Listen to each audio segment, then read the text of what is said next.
Hey guys, I am the C-Man235. I know I'm putting footage a lot in these videos. I'll try and make something where my face is on camera for next time, and I already know what video I'm going to do it for. But at the same time, I figured I'd do it here because this is just a quick video I want to make. I don't really do movie vlog reviews that much anymore, but I have wanted to sort of bring them back and sort of, not in full force, mind you, because if I don't have anything to say on a movie, I can't say anything. There are some times where I just want to watch a movie and just not talk about it, but for this one, I think I want to talk about it just a little bit. So, if you haven't read the title at this point, we're looking at Guardians of the Galaxy Volume 2. Roll the clip.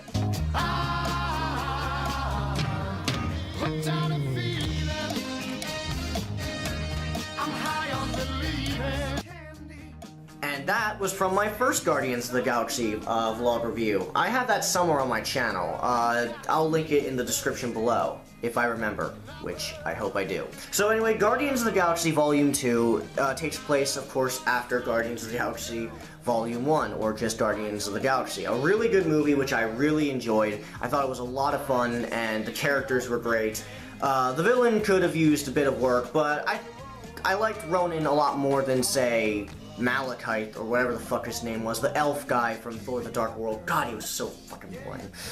Regardless, this takes place after Guardians 1, and the story is this time Star-Lord has just happened to run into his father, and while his father and Star-Lord catch up, Rocket Raccoon gets captured by Yondu. However, Yondu is eventually betrayed by his own crew, the Ravengers. So while Rocket and Yondu and Groot, Baby Groot, have to escape, Star-Lord has to learn more about his lineage, as well as the rest of the characters also learning about, you know, sort of finding out stuff about their family, you know, just talking to each other.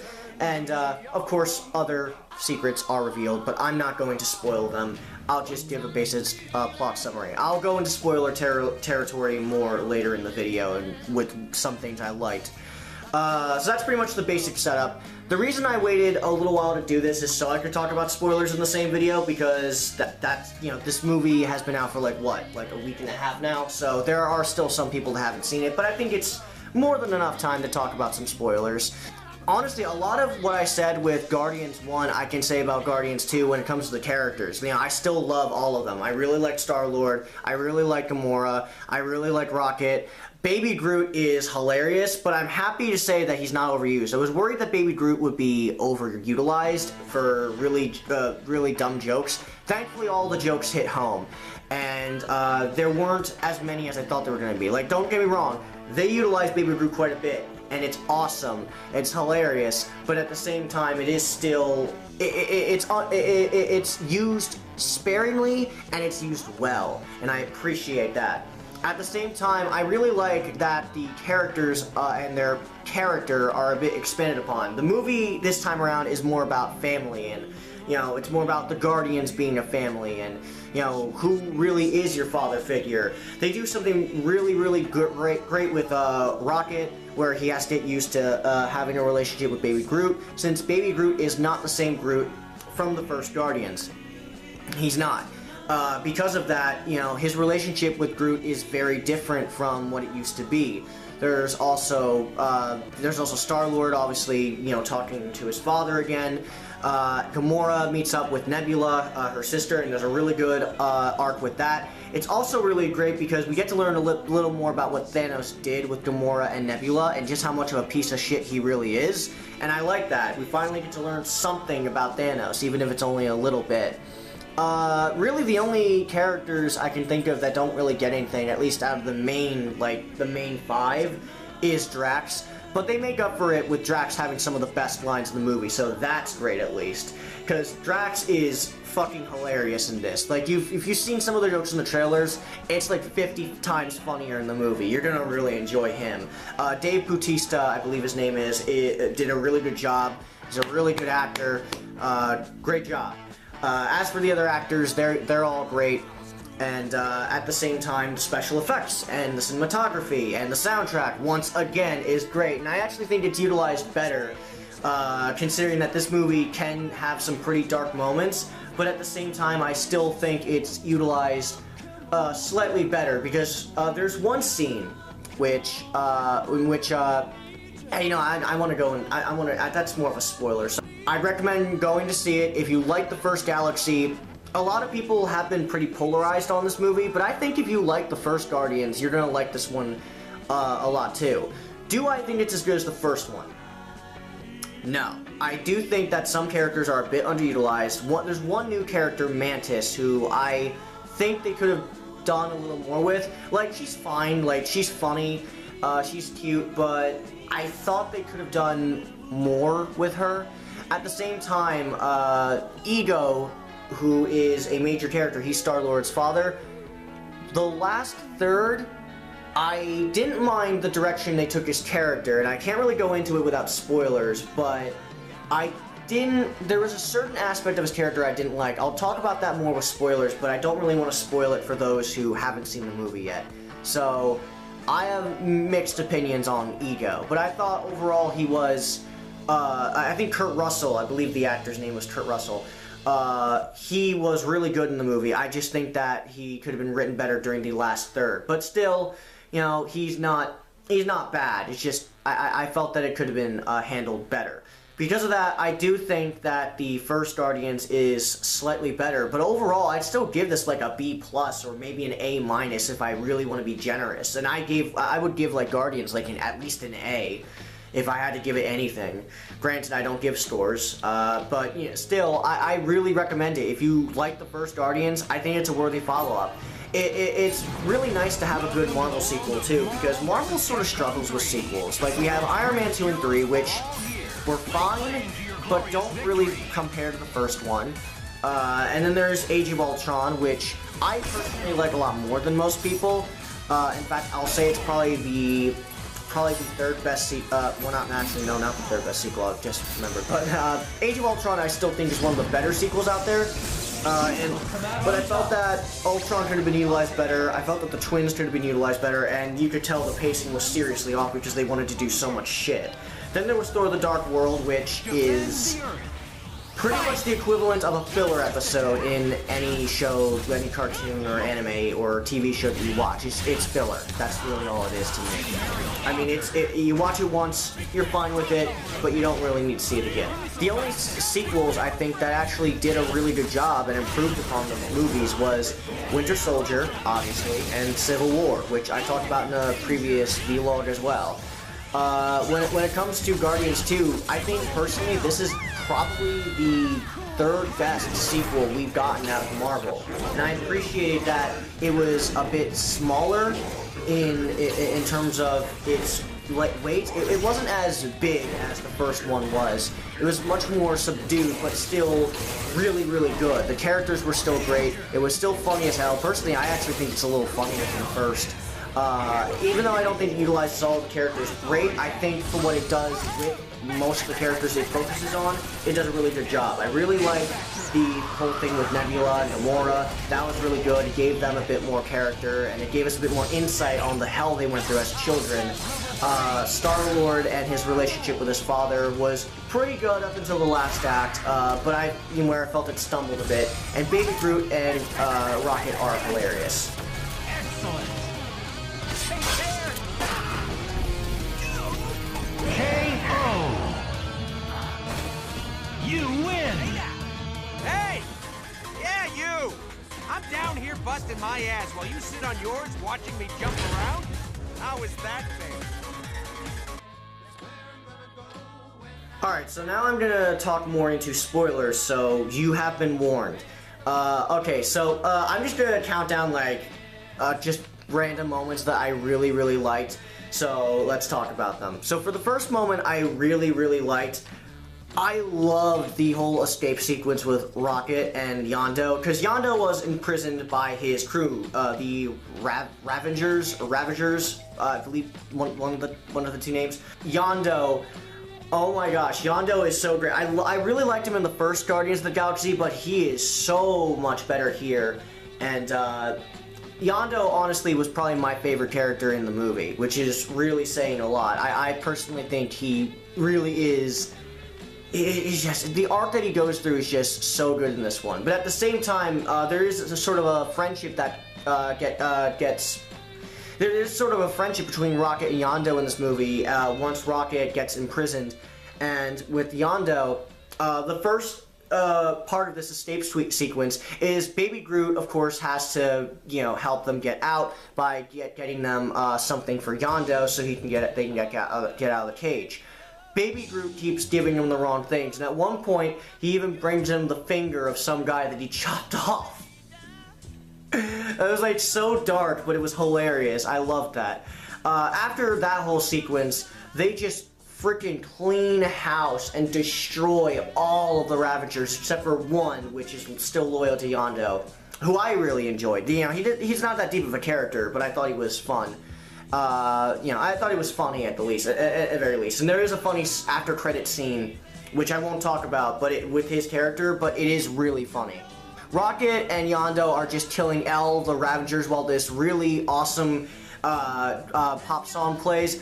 Oh my god, it is glorious. It's so screwed up and dark, and I absolutely love it. There's a lot more dark humor this time around, and I actually really enjoyed that. For some other spoilers that I really liked, you've probably seen this in the trailers, but Baby Groot trying to use the bomb the right way, and then he runs off with it while Rocket is asking Star-Lord for tape. It's even funnier in context in the movie.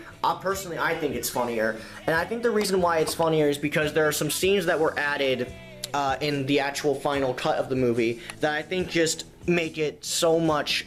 It's so much funnier. Like, after the whole sequence you see in the trailer, where it's like, okay, this button is the button that'll blow up everyone else. This is the button that'll give us 5 minutes. You need to press this button, and then Baby Groot always gets the wrong button. It's like, no, that's the button that will kill everyone. And then after that, of course, Rocket asked for some tape. Star-Lord, and this is the scene that was in the movie, Star-Lord literally asks everyone for tape, and he gets like shot and hit. So he's like, "Hey, Gamora, yeah, ow, oh god, ow!" And Rocket's just like waiting, like, come on, jackass. He's just like so impatient, and it's hilarious. And he has to like ask everyone. At the same time, he doesn't actually ask Nebula, but and Rocket asks if he asked Nebula. I was like, well, she was standing right next to Yondu when I asked. It's just like, not a single goddamn one of you has tape. So again, it's even funnier in context, which I really appreciated. Even though the trailers did spoil a couple of the really good jokes, I will admit that I think that one was pulled off well. I think that's honestly how trailers should be for comedies. Like, just give us the basics of the joke and we'll laugh at it, but at least put something there to make sure it's still funny in the movie, because that's something that can hurt comedy sometimes, is that they always tell the best jokes. Thankfully, I think Guardians Volume 2, negates this, which is nice to say. So if you're worried about some of the best jokes in the movie being lost because of the trailers, don't. They save a lot of the really, really funny jokes, and they even save parts of the jokes you've seen in the trailers for the movie, so they're funnier in context, which is nice. And there's also Ego, the living planet. He is the villain of the movie. I didn't want to spoil that, which is why I put it in this section of the movie vlog, because I didn't want to spoil that. I didn't know he was a villain. I never read Guardians. I don't know who Ego is. Like, I know about him in the Marvel Universe, but I've never actually read a comic with him in it. Personally, for me, I really liked what they were doing with Ego up until the revelation where he actually killed Star-Lord's mom. I felt he was actually a pretty compelling character. Like, I didn't mind the whole twist with him being the villain. That was fine. Like, okay, he's the villain. I sort of kind of expected it after a little bit, but at the same time, I do think that, personally, I think the relationship with him and his, I would have liked it better if maybe, Catastrophe just kind of struck on its own and she got cancer on her own. But at the same time, like, I don't know. I just felt like they were doing a really good job making him a full character. But then, they revealed that, oh no, he's just a douchebag. He killed Star-Lord's mom, so he didn't really care about her after all. I felt that kind of took away some of his characters. I would have liked it if maybe he did care about her. And yeah, he says that he cared about her, but I don't think he actually did. He cared about her because she gave him Star-Lord. He didn't actually give a shit about her that much. Those, of course, there's one more moment that I'm going to talk about. Yondo's death and his funeral scene. I will admit, I did actually shed a tear because I grew to care Yondo so much. I grew to care about Yondo so much, and it was, you know, like, a part of me kind of saw it coming, but at the same time, it was really like the first Marvel death that I really actually cared about, because, you know, with Phil Coulson, I cared about it a little bit, but then he came back, and now when I look at that death scene, I'm just like, oh, well, see you in Agents of S.H.I.E.L.D., I guess. And with Quicksilver in Age of Ultron, I was like, hey, I guess Fox decided to make Marvel kill off their character. So, like, I knew it was coming because of the shared rights between Fox and Marvel with Quicksilver, but I knew that they were going to keep Quicksilver. So, I knew they were going to kill him off. Because of that, I didn't really get as shaken up about it as, you know, that much. I honestly didn't get shaken up about it at all. Like, and also I think, looking back, Pietro or Quicksilver in Age of Ultron, I didn't really care for that much. Like, I didn't hate him. He could be funny sometimes. He wasn't a bad character, but I honestly kind of think he was just lame in comparison. I also think they nerfed him a little too much, because there are just some things that I think Quicksilver would be able to dodge, like the bullets.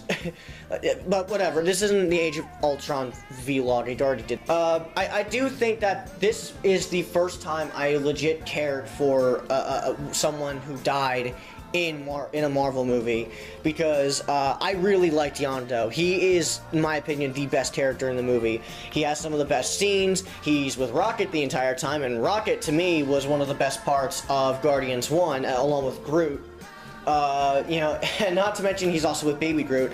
I also really liked the one lackey that he had that was actually still loyal to him.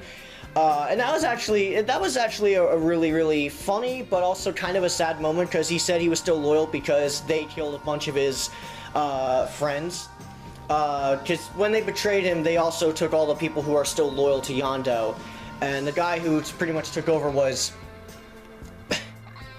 Taserface. They make at least 50 jokes about that. And so yeah, Guardians of the Galaxy Volume 2. I don't really get why some reviewers like Jeremy Johns and others, you know, are actually hating it as much as they are. Okay, well, Jeremy probably didn't hate it, but I'm surprised they gave it as much as they did. I mean, don't get me wrong. They have the right to express their opinion. I'm not angry for them. I'm not going to unsubscribe from Jeremy just because he didn't like Volume 2. I'm not that petty. But at the same time, I think what people were really complaining about is that it didn't live up to the hype. I think that this movie people went in a little overhyped. They were expecting a movie that was better than the first one, and they didn't really get that. But as it stands, I still think that overall, if you set your expectations like this, it's still really good, but it's not quite as good as the first one. If you just set your expectations like it's a pretty damn good movie, but it's not as good as Guardians 1, I think you'll like it just fine. Because honestly, I still think it's a really great movie.